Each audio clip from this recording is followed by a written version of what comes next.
શ્રાદ્ધમાં ગમે તેને ભોજન કરાવાય નહીં. આજકાલ લોકો અનાથ આશ્રમમાં જઈને જમાડી આવે, કાં તો સ્કૂલોને જમાડી દે છે. એવું નહીં. શ્રાદ્ધ ભોજનની મહિમા છે. શ્રાદ્ધમાં બ્રાહ્મણનું જ ભોજન અનિવાર્ય છે. 3 લોકોનું ભોજન શ્રાદ્ધમાં વિહિત છે.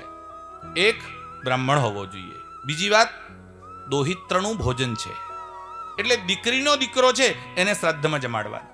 એટલે જેનું શ્રાદ્ધ કરો છો એની દીકરીનો દીકરો એને ભોજનમાં જમાડવાનો. અને ત્રીજું, ગોગ્રાસ એટલે ગાયને જમાડવાની. આ 3નું ભોજન અનિવાર્ય છે. ગમે તેને જમાડો એનું નામ શ્રાદ્ધ નથી. તમને ભગવાને આપ્યું તો ખૂબ વહેંચો અને રોજ વહેંચો, એની ના નથી. પણ શ્રાદ્ધનું ભોજન કરાવવાનું છે તો બ્રાહ્મણ જોઈશે, દોહિત્ર જોઈશે અને ગાય જોઈશે. એમાં પણ જે કુતપકાલ, તમે જેને અભિજીત મુહૂર્ત ગણો છો, એટલે સવારે ઉઠો એનાથી લઈને બપોરનો સમય જે ચાલુ થાય, છઠ્ઠું મુહૂર્ત જેને કહેવામાં આવે છે, એ મુહૂર્તનો જે કાળ છે એ કાળમાં શ્રાદ્ધ કરવાનું. શ્રાદ્ધ કરવાનું હોય તો કેટલી વસ્તુ લેવાની ને કેટલી નહીં લેવાની એના નિયમ છે.